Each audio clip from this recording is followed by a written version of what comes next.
Hello everyone, this is the second unit of class 12 self and personality. आपकी ये unit दो parts में divide है, सेल्फ और पर्सनैलिटी में, जिसमें आपका फर्स्ट टॉपिक आता है सेल्फ का। तो हम जानेंगे कि सेल्फ क्या होता है, कंसेप्ट ऑफ सेल्फ। आपके आसपास एनवायरनमेंट में बहुत सारी चीजें होती है, जैसे मान लीजिए कि if you are sitting in a classroom, आप एक क्लासरूम में बैठे हैं, there will be a table, there will be a chair, there are some students, there is a teacher, there are windows, doors. आप उन सब चीजों को रोज देखते हैं और जानते हैं, और आपका खुद का बैग, आपका टेबल, आपकी चेयर की ये मेरी चेयर है, this is my table. It means your self has been developed about those things, कि उन चीजों के बारे में आपका सेल्फ डेवलप हो चुका है। आप घर पर जाते हैं तो आप कहते हैं कि ये मेरा कमरा है, मेरा नाम ये है, ये मेरा बेडरूम है, ये मेरा बैग है, ये कोई भी मेरा टूल है। तो इसका मतलब हम उन चीजों को अपना कहने लगे हैं। मींस जब आप चीजों को जानने लगे, समझने लगे और उन पर पोजेशन दिखाने लगे, तो उस चीज को हम क्या बोलते हैं, सेल्फ। जब आपका ये self according to age develop होने लगता है, तो आपकी पर्सनैलिटी में ये दो तरह की आइडेंटिटीज भी डेवलप होती है। First is personal identity and second is social identity, व्यक्तिगत, और दूसरा है सामाजिक।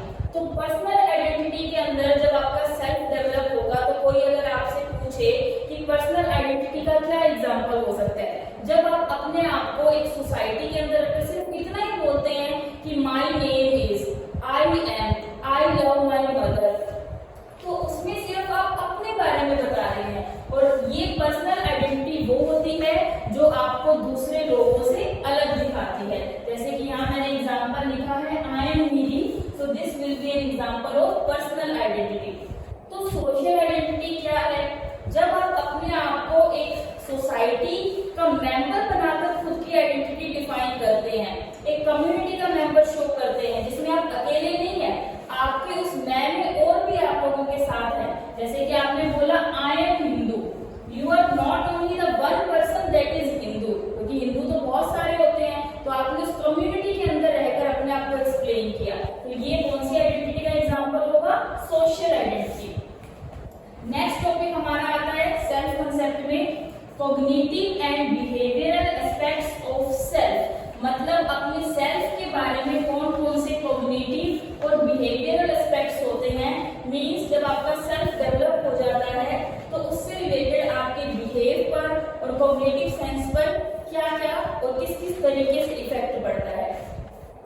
तो इसके अंदर हम सबसे पहले पढ़ते हैं सेल्फ कंसेप्ट। जब आपका सेल्फ अच्छे से डेवलप हो जाता है, तो हमारा सेल्फ कंसेप्ट भी डेवलप होता है। तो सबसे पहले जानेंगे कि सेल्फ कंसेप्ट क्या है। सेल्फ कंसेप्ट, जैसे हर टॉपिक का कंसेप्ट होता है ना, वैसे एक पर्सन का खुद के बारे में भी कंसेप्ट होता है। मींस आप अपने आप को परसीव कैसे करते हैं, आप अपने आप को जज कैसे करते हैं, देखते कैसे हैं, आपकी पर्सनैलिटी, आपके एट्रीब्यूट्स, आपकी कॉम्पिटेंसीज, मींस आपकी एबिलिटीज के बारे में आइडियाज कैसे हैं, कि मतलब आप अपने आप को कितना जानते हैं। The ideas you hold about your attributes and competencies is called self concept. जिन लोगों का सेल्फ कंसेप्ट जितना हाई होता है, मतलब अपने आप को जो इंसान जितना ज्यादा जानता है, वो उतना ही आगे प्रोग्रेस करता है। फिर डेवलप होता है सेल्फ एस्टीम। हर पर्सन की अपने बारे में कुछ ना कुछ वैल्यूज होती हैं, अच्छी या बुरी। आप उन वैल्यूज को अपने बारे में जज कैसे करते हैं। So value judgement about on self is called self esteem. Means जैसे मान लो एक स्टूडेंट ये बात बोल रहा है कि मैं एक ऐसा स्टूडेंट हूँ जिसे हर तरह के मैथमेटिकल कंपटीशन के अंदर इनवाइट किया जाता है। मीन्स आप अपनी वैल्यू बता रहे हो कि मैं इतना वैल्यूएबल पर्सन हूँ कि कोई भी मैथमेटिकल कंपटीशन होता है, टीचर्स मुझे जरूर पूछते हैं। और वहीं पर एक बच्चा ये कह रहा है कि मैं एक ऐसा बच्चा हूँ जिसे कोई भी टीचर किसी भी तरह के कंपटीशन में आगे आने के लिए कहता ही नहीं है। So there are two students, एक स्टूडेंट ऐसा है जिसकी सेल्फ वैल्यू बहुत अच्छी है, और एक ऐसा है जिसका सेल्फ एस्टीम बहुत कम है। तो लाइफ में प्रोग्रेस वो लोग करते हैं जिनका सेल्फ एस्टीम हायर क्वालिटी का होता है, और ऐसे लोगों को उनके क्लासमेट्स, उनके टीचर्स, उनके पेरेंट्स, उनके नेबर्स, सब लोग बहुत पसंद करते हैं। फिर आता है सेल्फ एफिकेसी। अब ये क्या होता है, मींस किसी भी काम को करने की आ रहा, कितने कैपेबल है, उस चीज को हम बोलते हैं सेल्फ एफिकेसी। जो सेल्फ एफिकेसी का कंसेप्ट है वो डिपेंड करता है बेंडूरा की सोशल लर्निंग थ्योरी, मैंने आपको बताई थी ना, जिसको हम ऑब्जर्वेशनल लर्निंग बोलते हैं। तो आपका सेल्फ एफिकेसी कंसेप्ट काम करता है बेंडूरा की थ्योरी पर, जिसको अपने बोलते हैं ऑब्जर्वेशनल लर्निंग। अगर एक छोटा बच्चा स्टार्टिंग एज से अपने पेरेंट्स को एफिशिएंटली मेहनत करते हुए देखते हैं ना कोई बच्चा, तो उन लोगों को ऑब्जर्व कर करके उस बच्चे का बिहेवियर भी एफिशिएंट हो जाता है, हार्ड वर्किंग हो जाता है। लेकिन अगर आप अपने चाइल्डहुड डेज से हमेशा लेजी पर्सन्स को देखते हैं, आलसी लोगों को देखते हैं, बेरोजगार अनएम्प्लॉयड लोगों को देखते हैं, तो हमारी एफिकेसी लो होने लगती है। तो बेंडूरा का ये कहना था कि अगर आप अच्छी चीजों को ऑब्जर्व करते हैं तो बड़े होकर वो चीज दिखेगी, तो इसे बोलते हैं हम सेल्फ एफिकेसी। फिर आता है self regulation, means time to time खुद को चेक करना, मॉनिटर करना कि आप सही जा रहे हैं, गलत जा रहे हैं, गलत जा रहे हैं तो कहाँ गलत जा रहे हैं। इन्वायरमेंट की डिमांड के अकॉर्डिंग अपने आप के बिहेवियर में चेंज करना, उसे हम बोलते हैं सेल्फ रेगुलेशन। देखो, आप लोग अपनी गलतियों को तभी सुधार सकते हैं जब आपके अंदर क्या होगी, विल पावर। अपने आप को सही लाइन पर लाने के लिए, जैसे कोई एक स्मोकर है जो स्मोकिंग कर रहा है और अगर उसकी विल पावर बहुत अच्छी है ना तो वो स्मोकिंग छोड़ सकता है, लेकिन अगर आपकी विल पावर नहीं है तो आप स्मोकिंग नहीं छोड़ सकते। तो अगर आपने अपने आप को समझा लिया, रेगुलेट कर लिया कि मुझे इतनी देर तक मतलब कि सिगरेट से दूर रहना है, आपने अपने आप को कंट्रोल करके रखा, तो उसे हम बोलते हैं सेल्फ रेगुलेशन, तो which depends on will power. और ये विल पावर आती कहाँ से है, आपके सेल्फ कंट्रोल से। अब सेल्फ कंट्रोल की भी एक अलग डेफिनेशन है कि एक पर्सन अपनी नीड, अपने ग्रेटिफिकेशन को कितनी देर तक रोक कर रख सकता है, वो होता है सेल्फ कंट्रोल। जैसे आपका मन कोल्ड ड्रिंक पीने का कर रहा है, पिज्जा खाने का कर रहा है, लेकिन अगर आपने अपने मन को समझाया होगा कि नहीं ये चीजें मेरे लिए सही नहीं है, मुझे कंट्रोल करना है, तो अगर आप अपनी नीड को थोड़ी देर के लिए डिले कर सकते हैं, that is called self control. Psychology हमें ये भी सिखाती है कि हम ये सेल्फ कंट्रोल करें कैसे। So there are 3 techniques, reinforcement, instruction and observation. अगर हमें अपने आप को सेल्फ कंट्रोल करना है तो आप सबसे पहले अपने बिहेव को ऑब्जर्व कीजिए। ऑब्जर्वेशन के बाद आपको पता लगेगा कि मुझे कहाँ अपने आप को कंट्रोल करना है। सेल्फ इंस्ट्रक्शन, खुद को टाइम टू टाइम आप इंस्ट्रक्ट करें, डायरेक्शंस दें, जिससे आपकी लाइन बिल्कुल स्टेबल चले। रेनफोर्समेंट, अगर कोई आपको एप्रिशिएट नहीं कर रहा है और आपने अच्छा काम किया और आप चाहते हो कि मैं ये अच्छा काम बार बार करूं, but no one is here that is providing you reinforcement, तो आप खुद ही अपने आप को रिवॉर्ड दे लो। मान लो कि आपके एग्जाम में अच्छे मार्क्स आए हैं, फर्स्ट टाइम आए हैं, आप चाहते हो कि बार बार मेरे अच्छे मार्क्स आए, तो उस दिन आप मूवी देखने चले जाओ, उस दिन आप बाहर घूमने चले जाओ, खुद पर थोड़ा सा खर्चा कर लो, इससे क्या हमें इंटरनली खुशी मिलेगी। आइए देखते हैं सेकंड टॉपिक हमारी सेकंड यूनिट का, दैट इज पर्सनैलिटी। सबसे पहले हम जानेंगे कि पर्सनैलिटी वर्ड का मीनिंग क्या है। तो जो हमारा पर्सनैलिटी वर्ड है, जिसे हम व्यक्तित्व भी बोलते हैं, वो लैटिन लैंग्वेज के वर्ड पर्सोना से लिया हुआ है, जिसका मीनिंग होता है मास्क। बहुत टाइम पहले की बात है, रोम के अंदर कुछ लोग जब ड्रामा परफॉर्म करते थे तो वो अपने चेहरे पर पर्सोना मीन्स एक मास्क का यूज करते थे, and that mask signifies their personality. जैसे अपने एग्जांपल दें कि कोई पर्सन राम बना हुआ है, उसने राम जैसा सारा गेस्चर किया हुआ है, तो हम उसे क्या कंसीडर करते हैं कि ये राम है, लेकिन रियल में वो राम नहीं होता है। तो वहां से ही ये एक वर्ड आपका निकल कर आया, पर्सनैलिटी। मेनली जब हम पर्सनैलिटी शब्द के बारे में सुनते हैं तो हम लोगों के दिमाग में आता है आपकी आउटर अपीयरेंस के बारे में, कि आप बाहर से जैसे दिखते हैं, कितने आप गुड लुकिंग है, वही हमारी पर्सनैलिटी है। लेकिन पर्सनैलिटी को सिर्फ आपका बाहरी दिखावा पर्सनैलिटी को कंप्लीटली डिफाइन नहीं करता है। साइकोलॉजिकली पर्सनैलिटी क्या है? आउटर अपीयरेंस बिल्कुल अच्छी बात है कि वो मैटर करती है, लेकिन उससे भी ज्यादा जो चीज मैटर करती है वो है कि it refers to a characteristics ways of responding मतलब एक्सप्रेस करना इंडिविजुअल्स एंड सिचुएशंस। मीन्स किसी इंसान के साथ आपका रिस्पॉन्स कैसा है, मीन्स व्यवहार कैसा है। कोई सिचुएशन आ गई अच्छी या बुरी, उस सिचुएशन में आप उस सिचुएशन को टैकल कैसे करते हो, हाइपर हो हो, पीसफुल रहते हो, रीजनिंग लगाते हो, किस तरीके से टैकल करते हो। तो ये जो आपकी कैरेक्टरिस्टिक्स होती है ना, वो आपकी पर्सनैलिटी दिखा देती है, मीन्स आपका व्यक्तित्व दिखा देती है कि आप कैसे हैं। तो पर्सनैलिटी के अंदर कहा जाता है कि आपका जो पर्सनैलिटी है वो इंटरनल और एक्सटर्नल क्वालिटीज का मिक्सचर होता है। इसे हम फिजिकल और साइकोलॉजिकल एट्रीब्यूट्स का भी कलेक्शन कह सकते हैं। मीन्स आप फिजिकली कैसे दिखते हैं और आपके साइकोलॉजिकल एट्रीब्यूट्स कैसे हैं, कि आप चीजों के प्रति रिस्पॉन्स कैसे करते हैं, सोचते कैसे हैं, आपका पर्सपेक्टिव कैसा है, इन सब चीजों को मिलाकर एक इंसान का व्यक्तित्व बनता है। और ऐसा भी बोला जाता है कि पर्सनैलिटी जल्दी से चेंज नहीं होती है, मीन्स एक इंसान अपने आप को जल्दी से बदलता नहीं है, लेकिन अगर फिर भी नौबत आ जाती है तो वो एक अपने कह सकते हैं कि सिचुएशनल फैक्टर इतना ज्यादा आपके सामने हावी हो जाता है कि आपको आपकी रियल पर्सनैलिटी को चेंज करना पड़ता है, अदरवाइज हम हमारी पर्सनैलिटी को चेंज नहीं करते। तो इसकी डेफिनेशन क्या हुई? Personality refers to a characteristics ways of responding to individuals and situations. किसी भी टॉपिक को और अच्छे से एक्सप्लेन करने के लिए उसकी अप्रोचेस को समझना बहुत इंपॉर्टेंट है। There are many approaches of personality, लेकिन आज हम डिस्कस करेंगे 3 approaches: type, trait and interaction. सबसे पहले हम पर्सनैलिटी को पढ़ेंगे टाइप अप्रोचेस के अंदर।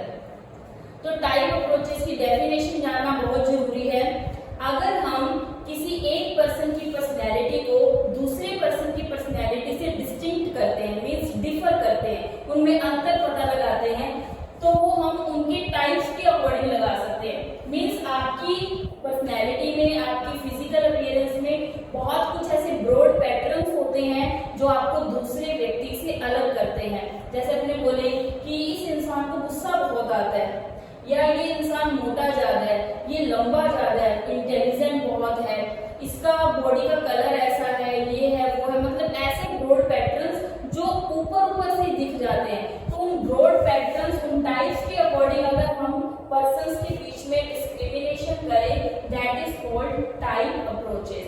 तो इन टाइप अप्रोचेस के अंदर there were many psychologists who explains personality according to the person's type। तो सबसे पुराना और सबसे पहला जो साइकोलॉजिस्ट, या आपने बोल सकते हैं कि philosopher that comes in type approaches is Hippocrates.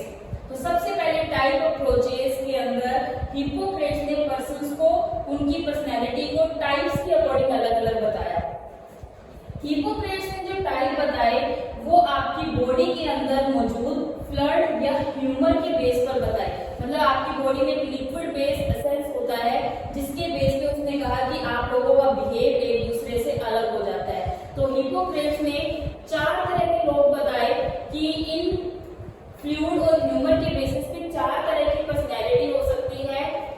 एक तो उसने बताई सैंग्विन, दूसरी उसने बताई फ्लेगमेटिक, थर्ड उसने बताई कॉलेरिक, फिर उसने बताया मेलनकोलिक।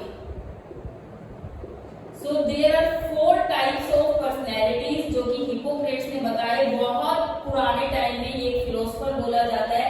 इसी को ही आगे फॉलो कर इन 4 टाइप्स को बहुत अच्छे से एक्सप्लेन किया हमारे इंडियन फिलोसोफर जिसका नाम है चरक। और जहां पर इन्होंने ये सब चीजें लिखी उसकी बुक को बोला जाता है चरक संहिता। तो चरक संहिता के अंदर चरक ने बात की एक तो त्रिदोष की और एक त्रिगुण की। यहाँ पर बच्चे कंफ्यूज हो जाते हैं और इन दोनों वर्ड्स को एक ही समझ लेते हैं। त्रिदोष और त्रिगुण बिल्कुल डिफर वर्ड है। तो यहाँ पर चरक ने, हिप्पोक्रेट्स ने इस कंसेप्ट को फॉलो करते हुए बताए कि अगर हम 3 दोष देखें, 3 तरह के दोष बताए जिससे एक पर्सन का नेचर, उसकी प्रकृति डिस्क्राइब होती है। तो वो 3 दोष आपके अंदर कौन कौन से इसने बताए?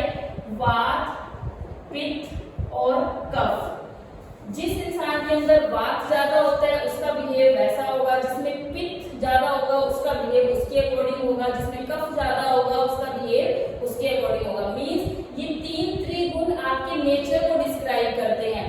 किसी के अंदर टेम्परामेंट बहुत शॉर्ट होता है, किसी को गुस्सा बिल्कुल भी नहीं आता, कोई बहुत ज्यादा पोलाइट रहते हैं, कोई कम बोलता है, कोई ज्यादा बोलता है। तो चरक का ये मानना था कि ये त्रिदोष ही आपके व्यवहार, मतलब आपकी प्रकृति, आपके नेचर को डिस्क्राइब करते हैं।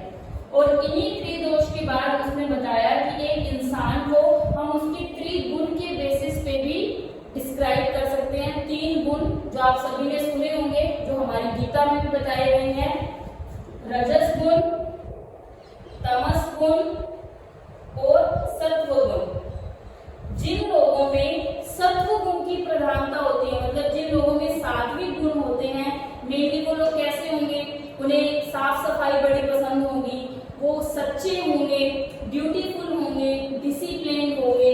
और जिन लोगों में रजस गुण होता है वो थोड़े से सत्व गुण से अपोजिट होंगे। उनमें क्या हो सकता है कि जो रजस गुण वाले लोग होते हैं वो हर काम को करने में बड़े इंटेंस रहते हैं, जल्दबाजी करते हैं, उनमें लालच होता है, हमेशा डिससेटिस्फाइड रहेंगे और हमेशा मेंटली वो हमेशा डिस्टर्ब से रहते हैं कि मैं ये चीज भी होल्ड कर लूं, वो भी कर लूं।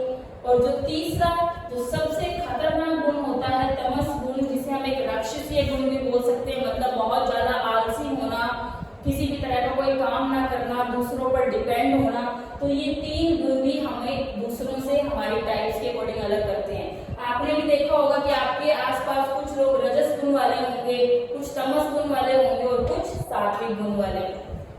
उसके बाद टाइप अप्रोचेस के अंदर नाम लिया जाता है शेल्डन। शेल्डन ने भी बहुत अच्छे तरीके से पर्सनैलिटी के टाइप्स डिस्क्राइब किए और इन्होंने पर्सनैलिटी को 3 टाइप्स में डिवाइड किया, एक्टोमॉर्फिक, मेसोमॉर्फिक एंड एंडोमॉर्फिक। और 95% तक ये टाइप्स आपकी पर्सनैलिटी को बहुत अच्छे से डिस्क्राइब करते हैं। अगर हम बात करें एक्टोमॉर्फिक की, तो जो एक्टोमॉर्फिक वाले लोग होते हैं वो दुबले पतले होते हैं। एक्टोमॉर्फिक वाले लोग क्या होंगे, दुबले पतले, थिन और बहुत ज्यादा मतलब कि स्ट्रॉन्ग होते हैं। इन्हें ऐसा बोला जाता है एक्टोमॉर्फिक वाले लोगों को ब्रेनी पर्सन, मींस इनका जो माइंड होता है वो बहुत शार्प होता है। मेसोमॉर्फिक, इनकी मसल्स बहुत स्ट्रॉन्ग होती है और ये हर काम को बहुत अच्छे से एक्सप्रेस करते हैं। एंडोमॉर्फिक की अगर हम बात करें तो एंडोमॉर्फिक लोग क्या होंगे, ये लोग थोड़े से मोटे ताजे और अपने बोल सकते हैं सॉफ्ट नेचर के होते हैं और सोशल पर्सन्स होते हैं। तो एक बार फिर से ध्यान से सुनेंगे। शेल्डन ने 3 टाइप्स बताए पर्सनैलिटी के, एक्टोमॉर्फिक, मेसोमॉर्फिक और एंडोमॉर्फिक।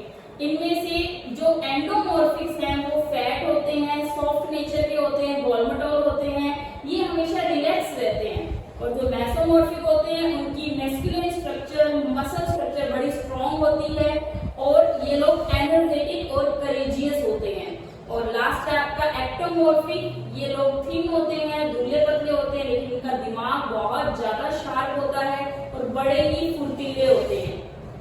उसके बाद नेक्स्ट साइकोलॉजिस्ट आए जूंग। यूंग ने पर्सनैलिटी को 2 टाइप्स में डिवाइड किया, इंट्रोवर्ट और एक्सट्रोवर्ट। ये वर्ड तो आपने बहुत सुने होंगे, इंट्रोवर्जन और एक्सट्रोवर्जन। इन्होंने कहा कि 2 तरह के लोग होते हैं। इंट्रोवर्ट वो होते हैं जो सेल्फ सेंटर्ड होते हैं, सोशल नहीं होते, बाहर आना जाना पसंद नहीं होता, फ्रेंडली नहीं होते। और आपके एक्सट्रोवर्ट बिल्कुल अपोजिट, फ्रेंडली होंगे, सोशल होंगे, हेल्पफुल होंगे, हमेशा सोशली अपना काम एक्सप्रेस करेंगे। तो ये इंट्रोवर्जन और एक्सट्रोवर्जन बताई पर्सनैलिटी की टाइप यूंग ने। लास्ट आता है टाइप अप्रोचेस में फ्रीडमैन और रोजेनमैन।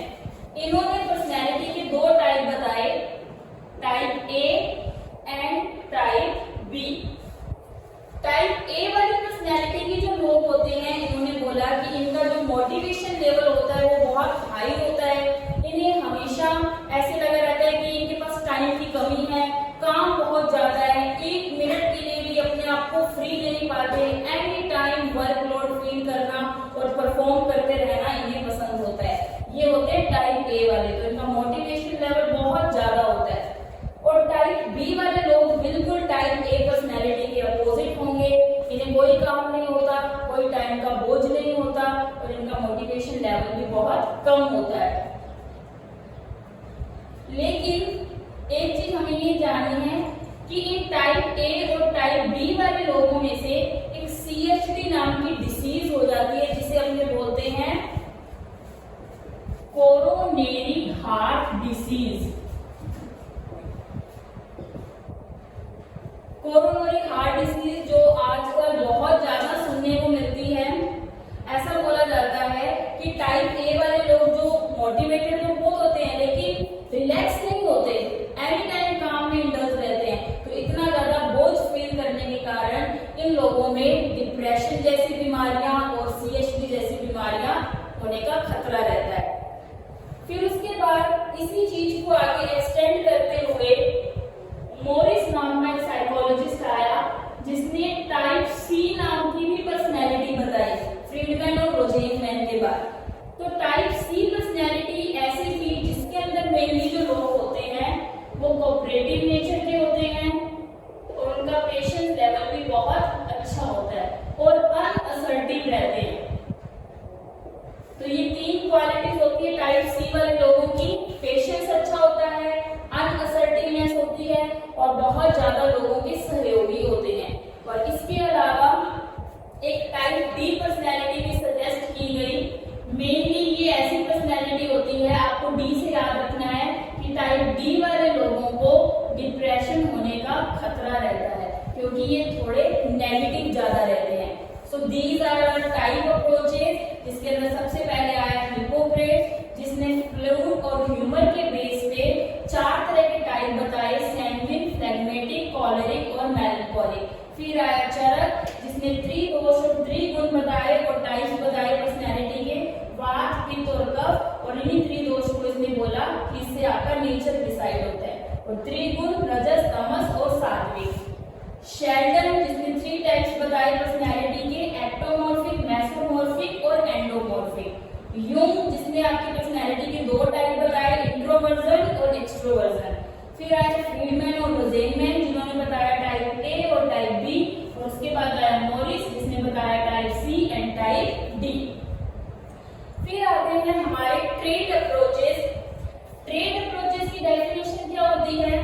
अगर हम किसी की पर्सनैलिटी को उसके स्पेसिफिक साइकोलॉजिकल एट्रीब्यूट के बेसिस पर अलग अलग तरीके से समझे, मींस आपकी क्वालिटीज के अकॉर्डिंग, आपके ट्रेट्स मतलब आपकी कैरेक्टरिस्टिक्स के अकॉर्डिंग अगर हम किसी पर्सन की पर्सनैलिटी को डिस्क्राइब कर रहे हैं तो उस अप्रोचेस में जितने भी साइकोलॉजिस्ट आएंगे वो कहलाएंगे ट्रेट साइकोलॉजिस्ट। तो सबसे पहला साइकोलॉजिस्ट जिसने ट्रेट अप्रोचेस में पर्सनैलिटी को समझाया वो था आल्पोर्ट। इसे ट्रेट अप्रोचेस का पायनियर साइकोलॉजिस्ट भी कहा जाता है, मींस अग्रणी, सबसे पहला साइकोलॉजिस्ट। ऑलपोर्ट ने ये कहा कि जिस सिचुएशन के अकॉर्डिंग हम जैसा बिहेव बार बार करते हैं या नॉर्मली जो भी चीज हम शो करते हैं वो आपका ट्रेट है, वो आपके गुण है और उसी अकॉर्डिंग आपकी पर्सनैलिटी डिस्क्राइब होती है। तो इसने आपके ट्रेट को 3 टाइप्स में डिवाइड किया, सेंट्रल, कार्डिनल और सेकेंडरी ट्रेट। बहुत ही सिंपल और अच्छे तरीके से इसने बताया। सबसे पहले हम बात करेंगे कार्डिनल ट्रेट के बारे में।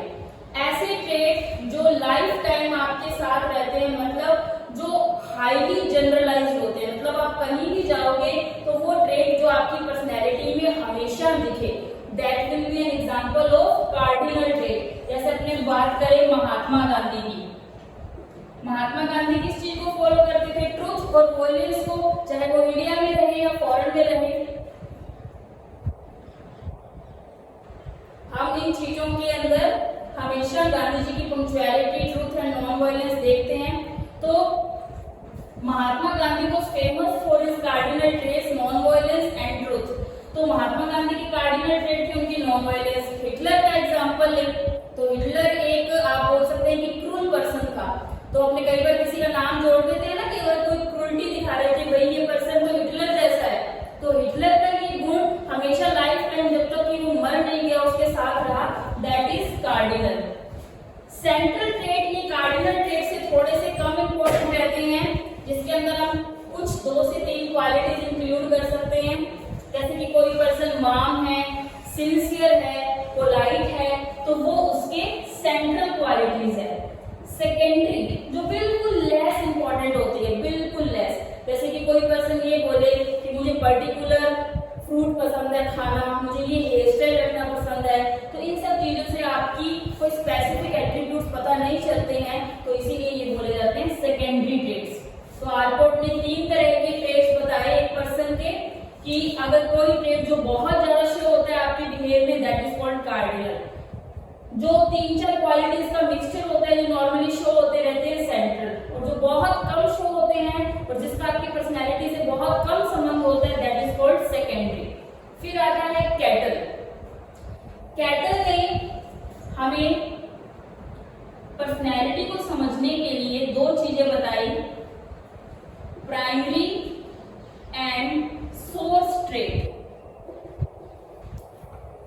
कैटल ने पर्सनैलिटी को समझने के लिए 2 तरह के ट्रेट्स बताए, प्राइमरी ट्रेट्स और सोर्स ट्रेट्स। प्राइमरी ट्रेट जैसे मैं एग्जांपल दूं कि एक पर्सन है जो फ्रेंडली है, जिसे फ्रेंड बनाना पसंद है, जो हेल्पफुल है, जो सोशल है, ये सारे मान लो उसके प्राइमरी ट्रेट्स हैं। और अगर हम इन प्राइमरी ट्रेट्स को इकट्ठा कर दें तो क्या बन जाएगा आपका सरफेस ट्रेट, और सरफेस ट्रेट हो जाएगा कि आप क्या होगे, एक्स्ट्रावर्जन, क्योंकि आप फ्रेंडली थे, आप हेल्पफुल थे, आप सोशल थे, आप आउटगोइंग थे, ठीक है, आपको दूसरों की मदद करना बहुत पसंद था, आप मूवीज देखने में आपको बहुत शौक था। तो मैंने कंक्लूजन ये निकाला कि ये पर्सन किस तरह की पर्सनैलिटी रखता है, एक्स्ट्रोवर्जन। तो जब बहुत सारे प्राइमरी ट्रेट्स मिलकर एक मेन सोर्स ट्रेट बनाते हैं, एक मेन सरफेस ट्रेट बनाते हैं, तो उस सरफेस ट्रेट को ही हम आपकी पहचान कह सकते हैं। कैटल ने बहुत सारे ऐसे फैक्टर बताए जिनको एनालाइज करके हम आपके सरफेस ट्रेट्स को बता सकते हैं। तो इसीलिए कैटल के ट्रेट अप्रोचेस को हम फैक्टर एनालिसिस का नाम भी देते हैं।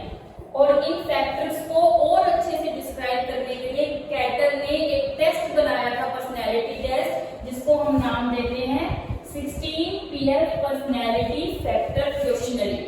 तो यहाँ पर कैटल ने हमें 2-3 चीजें बताई जो हमें याद रखनी है। फैक्टर एनालिसिस क्या है, मतलब फैक्टर एनालिसिस एक ऐसी स्टैटिस्टिकल टेक्निक है, मीन सांख्यिकी टेक्निक है, जिसके अंदर हम किसी भी पर्सन की पर्सनैलिटी से रिलेटेड फैक्टर्स को एनालाइज करते हैं, चेक करते हैं कि इस पर्सन में कौन कौन से पर्सनैलिटी फैक्टर्स हैं, दूसरे में कौन से हैं, तीसरे में कौन से हैं, और फिर उनको डिस्क्राइब करते हैं। तो स्टैटिस्टिकल टेक्निक को हम क्या बोलेंगे, फैक्टर एनालिसिस। फिर उसने बताया कि हमारे अंदर बहुत सारे प्राइमरी ट्रेट्स होते हैं, जिस प्राइमरी ट्रेट्स को उसने क्या नाम दिया, सोर्स ट्रेट। जैसे कि मैंने भी आपको एग्जांपल दिया था कि एक पर्सन आउटगोइंग है, मिलनसार है, फ्रेंडली है, तो वो सब उसके प्राइमरी ट्रेट्स हैं, और ये मिलकर उसका सरफेस ट्रेट बनाएंगे कि वो पर्सन क्या है, एक एक्सट्रोवर्ट पर्सन है। उसके बाद लास्ट आता है आपका आइजेंक। आइजेंक जो ट्रेट अप्रोचेस के अंदर थर्ड साइकोलॉजिस्ट है, इन्होंने 2 डिमेंशंस के बेसिस पे पर्सनैलिटी को डिस्क्राइब किया। सबसे पहले आइजेंक ने हमें बताया neuroticism versus emotional stability. Eysenck ने क्या बोला कि अगर हम एक ही टेस्ट से 2 तरह की पर्सनैलिटी को एनालाइज कर सकें, कि टेस्ट एक है, अगर उस टेस्ट में कुछ लोगों ने ऐसे जवाब दिए हैं जिससे ये पता चलता है कि ये पर्सन न्यूरोटिसिज्म पर हाई है, या एक पर्सन ऐसा है जिसने इस तरह के जवाब दिए हैं जिससे रिजल्ट ये निकले कि ये इमोशनली स्टेबल है, तो हमें इन दोनों वर्ड्स का मीनिंग जानना बहुत इंपॉर्टेंट लगता है कि ये होते क्या है। देखो, अगर आपका पर्सनैलिटी टेस्ट में रिजल्ट आता है जो कि आइजेंक ने बनाया था, हाई ऑन न्यूरोटिसिज्म, मीन्स आप किस तरह के इंसान हैं, आप एंशियस हैं, मूडी हैं, टची हैं, रेस्टलेस हैं, इस तरह के इंसान हैं अगर आप न्यूरोटिसिज्म के अंदर आते हैं। इमोशनल स्टेबिलिटी नेम से क्लियर है, एक ऐसा पर्सन जो कि रेस्टलेस फील नहीं करता, केयर फ्री फील करता है, और जिसका अपने इमोशंस पर क्या होता है, कंट्रोल होता है। उसके बाद एक और डिमेंशन उसने बताया आइजेंक ने, एक्सट्रोवर्जन और इंट्रोवर्जन। ये बिल्कुल वही है जो युंग ने बताया था, उसी को इसने अपनी थ्योरी में भी यूज किया कि कुछ लोग जो एक्सट्रोवर्जन में हाई होंगे वो बहुत ज्यादा फ्रेंडली होंगे, सोशल होंगे, हेल्पर होंगे, और जो इंट्रोवर्जन में हाई होंगे वो सेल्फ सेंटर्ड होंगे, मोटिवेटेड होंगे, खुद पर ध्यान देने वाला ज्यादा होंगे, नॉन फ्रेंडली होंगे, इन गोइंग रहेंगे, मतलब कि बाहर जाना पसंद नहीं होगा। और फिर इसने क्या किया लास्ट में, neuroticism versus emotional stability, extroversion versus introversion, इन दोनों को मिलाकर एक और अच्छा डिमेंशन हमारे सामने बताया, जिसका नाम क्या है, इसका लास्ट का हमारे सामने जो इसने नाम दिया that is साइकोटिसिज्म versus sociability. साइकोटिसिज्म versus sociability. तो आपको ध्यान रखना है, सोशिएबिलिटी का मतलब है एक्सट्रोवर्जन और साइकोटिसिज्म का मतलब है यहाँ पर न्यूरोटिसिज्म। तो जो आप न्यूरोटिसिज्म में दिखेंगे, मूडी होना, टचिंग होना, रेस्टलेस फील करना, वही साइकोटिसिज्म में आएगा। और सोशिएबिलिटी मीन्स बाहर जाना, रेस्टलेस फील ना करना, लाइफ को एंजॉय करना, सबके साथ मिलकर चलना, वो सोशिएबिलिटी है। ओके, तो ये था आइजेक जिसने ट्रेड अप्रोच बताया। लास्ट में इंटरेक्शनल अप्रोच, जिसकी आपके सिलेबस में सिर्फ डेफिनेशन है कि अगर कोई सिचुएशन जो आपके बिहेवियर को डिसाइड करती है और आपकी पर्सनैलिटी डेवलप करती है, that is called interactional approach. तो आज की वीडियो में हमने अप्रोचेस पढ़े, जिसमें कौन कौन से अप्रोचेस पढ़े, टाइप अप्रोच,